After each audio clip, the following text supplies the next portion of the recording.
जय हिंद दोस्तों, Maurya success zone में आपका स्वागत है। आज हम लोग चलते हैं क्लास 12th की ज्योग्राफी बुक का 6 चैप्टर दूरते क्रियाकलाप के विषय में हम लोग बात करते हैं। इसका हम लोग महत्वपूर्ण एमसीक्यू करते हैं जो एग्जाम की दृष्टि से काफ़ी बेहतर है। ये जो सारे एमसीक्यू हैं वो VVI एमसीक्यू है, इसे आप ध्यान में रखिएगा। चलते हैं पहले नंबर के क्वेश्चन की ओर। यहाँ पे देखिए कि यहाँ पे क्या बोल रहा है कि निम्नलिखित में से, यहाँ पे देखिए ध्यान से कि निम्नलिखित में से कौन दूरते क्रियाकलाप नहीं है, मतलब कौन दूरते क्रियाकलाप नहीं है। दूरते क्रियाकलाप नहीं है अर्थात प्राथमिक क्रियाकलाप है। तो यहाँ पे देखिए लौह प्रगलन, ये भी दूरते क्रियाकलाप है। वस्त्र निर्माण, ये भी दूरते क्रियाकलाप है। टोकरी बनाना, ये भी दूरते क्रियाकलाप है। तो यहाँ पर राइट आंसर क्या हो जाएगा, मछली पकड़ना, ये प्राथमिक क्रिया के अंतर्गत आता है। देखिए प्राथमिक क्रिया में क्या होता है कि प्राथमिक क्रियाएं प्रत्यक्ष रूप से पर्यावरण पर ही निर्भर होती है, जैसे कि आखेट करना, भोजन संग्रह करना, पशुचारण करना, मछली पकड़ना, वनों से लकड़ी काटना इत्यादि। ये सब जो सारे चीज़ होते हैं वो क्या होते हैं, प्राथमिक क्रिया के अंतर्गत आते हैं। और फिर जो प्राकृतिक चीज़ें जो होती है उसी का उपयोग करके दोबारा हम कोई अन्य चीज़ का निर्माण करते हैं तो वो दूरते क्रियाकलाप आता है। जैसे कि बर्तन बनाना, कपड़े बनाना, प्लास्टिक के खिलौने बनाना, ये सब क्या है, दूरते क्रियाकलाप के अंतर्गत आते हैं। इसे आप ध्यान में रखिएगा। आगे चलते क्वेश्चन नंबर यहाँ पे देखिए दूसरा में क्या बोल रहा है कि चॉकलेट में से कौन सा पदार्थ का उपयोग होता है। 2016 में क्वेश्चन पूछा गया, ये भी ध्यान में रखिएगा। तो चॉकलेट में कोको का प्रयोग किया जाता है, कोको पदार्थ का प्रयोग किया जाता है। आगे हम लोग समझते हैं क्वेश्चन नंबर 3 की ओर। यहाँ पे देखिए जिन उद्योगों में वनों से प्राप्त उत्पादों के कच्चे माल के रूप में प्रयोग किया जाता है उसे कहते हैं, तो वनों से जो प्राप्त होता है उसे वन आधारित उद्योग बोला जाता है, जैसे रबड़ उद्योग। आगे हम लोग समझते हैं यहाँ पे देखिए कि बर्मिंघम किस प्रकार के उद्योग के लिए प्रसिद्ध है। तो ये बर्मिंघम जो है वो लोह इस्पात के लिए विश्व विख्यात है, इसे आप ध्यान में रखिएगा।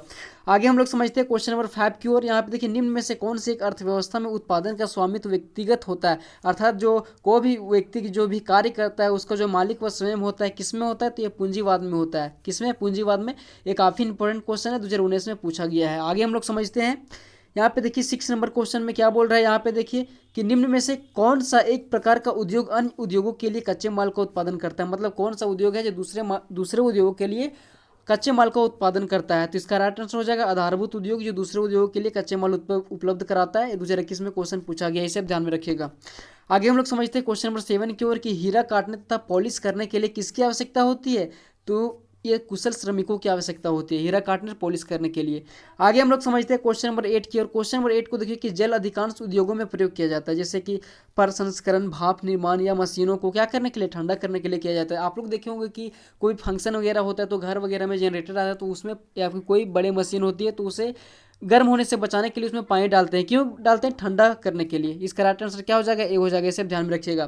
क्वेश्चन नंबर 9 की ओर बढ़ते हैं। यहाँ पे देखिए कि उद्योगों का वर्गीकरण निम्नलिखित के आधार पर किया जाता है, मतलब किसके आधार पर किया जाता है, आकार, उत्पाद, कच्चे माल की प्रकृति, इनमें से सभी के आधार पर किसका वर्गीकरण किया जाता है, उद्योगों का वर्गीकरण किया जाता है। आगे हम लोग समझते हैं मैनचेस्टर किस लिए प्रसिद्ध है। काफ़ी VVI क्वेश्चन है, कभी भी एग्जाम में घुसेड़ सकता है, इसे आप ध्यान में रखिएगा। यहाँ पे देखिए मैनचेस्टर किस लिए प्रसिद्ध है, तो जो मैनचेस्टर है वो सूती वस्त्र उद्योग के लिए प्रसिद्ध है। इस इंग्लैंड में है, ग्रेट ब्रिटेन में। आगे हम लोग समझते हैं देखिए क्वेश्चन नंबर 11 की ओर। देखिए ध्यान से यहाँ पे कि भारत तथा चीन में कपड़े, खिलौने, फर्नीचर, खाद्य तेल तथा चमड़े का उत्पादन होता है। क्या होता है, छोटे पैमाने के उद्योगों में होता है। देखिए इसमें ये बात ध्यान दीजिएगा कि छोटे पैमाने के उद्योगों में होता है लेकिन भारी मात्रा में होता है। क्या होता है, चीन में क्या होता है और भारत में कपड़े, खिलौने, फर्नीचर और खाद्य तेल का उत्पादन होता है, भारी मात्रा में होता है। यहाँ पे देखिए क्वेश्चन नंबर 12 की ओर क्या बोल रहा है कि निम्न में से कौन सा जो उद्योग है वो अन्य सभी उद्योगों को आधार प्रदान करता है। तो कौन उद्योग होगा, लोहर इस्पात उद्योग। आप लोग देखे होंगे मशीन, कंप्यूटर या घर वगैरह में क्या अधिकतर किसका प्रयोग किया जाता है, लोहर इस्पात वगैरह का प्रयोग किया जाता है। ये 2019 में क्वेश्चन पूछा गया, इसे आप क्लियर कर लीजिएगा। यहाँ पे देखते हैं क्वेश्चन नंबर 13 की ओर कि विनिर्माण शब्द निम्नलिखित में से किस प्रकार का क्रियाकलाप से संबंधित है। तो दूरते क्रियाकलाप से संबंधित है। क्यों, क्योंकि विनिर्माण का अर्थ ही होता है फिर से बनाना या अपने हाथों से बनाना। आगे हम लोग समझते हैं क्वेश्चन नंबर 14 की ओर। यहाँ पे क्वेश्चन नंबर 14 को देखिए कि विनिर्माण उद्योग में पुनः औद्योगिक हांस होता है, मतलब कि जो विनिर्माण अर्थात दूरते क्रियाकलाप होता है उसमें जो हांस होता है वो क्या कहलाता है, तो निरौद्योगीकरण कहलाता है, निरौद्योगीकरण कहलाता है। इसका राइट आंसर ए हो जाएगा, इसे ध्यान में रखिएगा। आगे 15 नंबर में क्वेश्चन पर देखिए कि बिहार में अति जल दोहन अर्थात बाढ़ से जो पीड़ित है बिहार अभी भी, तो वहाँ पे किस तत्व का संकेंद्रण होता है, मतलब किस तत्व की मात्रा अत्यधिक है, तो आर्सेनिक की मात्रा वहाँ पे क्या है, अत्यधिक है। आगे हम लोग समझते हैं क्वेश्चन नंबर 16 की ओर। स्वच्छंद उद्योगों की एक प्रमुख शाखा है। स्वच्छंद उद्योग का मतलब क्या होता है, वो बहुत ही छोटे पैमाने पर होते हैं। क्या होते हैं, छोटे पैमाने पर होते हैं। साथ ही ये जो होते हैं वो क्या करते हैं, पर्यावरण को ज़्यादा हानि नहीं पहुंचाते, प्रदूषण मुक्त होते हैं। तो इसका राइट आंसर क्या हो जाएगा, यहाँ पे देखिए की नहीं, यहाँ पे भी होगा, कहीं भी स्थापना हो सकता है, यहाँ पे भी होगा। तो स्वच्छंद उद्योग की प्रमुख विशेषता है कि ये कहीं भी क्या हो सकता है, स्थापित हो सकता है। इसमें जो श्रमिकों की जो संख्या होती है वो निम्न होती है, मतलब बहुत ही कम होता है। देखिए देखिए यहाँ पे अगला क्वेश्चन क्या बोल रहा है कि जापान का डेट्राइट किसे कहा जाता है। जो जापान का डेट्राइट किसे कहा जाता है, तो नगोया को कहा जाता है। इसे आप ध्यान में रखिएगा, नगोया क्या है, एक स्थान का नाम है। आगे हम लोग चलते हैं क्वेश्चन नंबर 18 की ओर कि चीन में सूती वस्त्र उद्योग सबसे बड़ा केंद्र क्या है।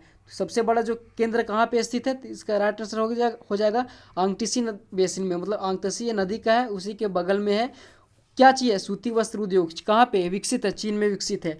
क्वेश्चन नंबर 19 की ओर देखते हैं हम लोग कि मिलन रेशमी वस्त्र उद्योग का प्रमुख केंद्र है, यह किस देश में स्थित है। तो यह किस देश में स्थित है, तो इटली में स्थित है। कौन, मिलन रेशमी वस्त्र उद्योग का जो प्रमुख केंद्र है वो कहाँ पे स्थित है, इटली में स्थित है। आगे हम लोग समझते हैं क्वेश्चन नंबर 20 की टोयोटा कंपनी किस देश की है, तो ये जापान की कंपनी है। टोयोटा किस कंपनी है, जापान की कंपनी है। आगे हम लोग समझते हैं, यहाँ पे देखिए कि पेट्रोकेमिकल उद्योगों में अग्रणी देश का नाम है। अग्रणी देश कौन है, इसमें यूएसए, संयुक्त राज्य अमेरिका क्या है, पेट्रोकेमिकल में क्या है, सबसे प्रसिद्ध है, अग्रणी है, सबसे आगे है।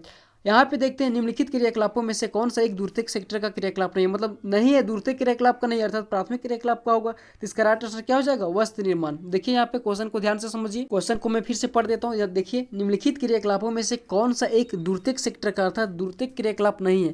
तो यहाँ पे देखिए टोकरी बुनना एक दूरतक क्रियाकलाप है, वस्त्र निर्माण करना ये भी दूरतक क्रियाकलाप है, इस्पात प्रगलन ये भी क्या है, दूरतक क्रियाकलाप है। तो यहाँ पे पूछ रहा है कौन दूरतक क्रियाकलाप नहीं है, तो इसका राइट आंसर हो जाएगा मछली पकड़ने प्राथमिक क्रियाकलाप के अंतर्गत आता है। यहाँ पे ऑप्शन बी दिया हुआ, इसको आप ध्यान में नहीं रखिएगा, इसका राइट आंसर सी हो जाएगा मछली पकड़ना प्राथमिक क्रिया के अंतर्गत आता है। यहाँ पे पूछा दूरतक क्रियाकलाप नहीं अर्थात प्राथमिक क्रियाकलाप कौन है, तो इसका राइट आंसर सी हो जाएगा, इसे आप ध्यान में रखिएगा।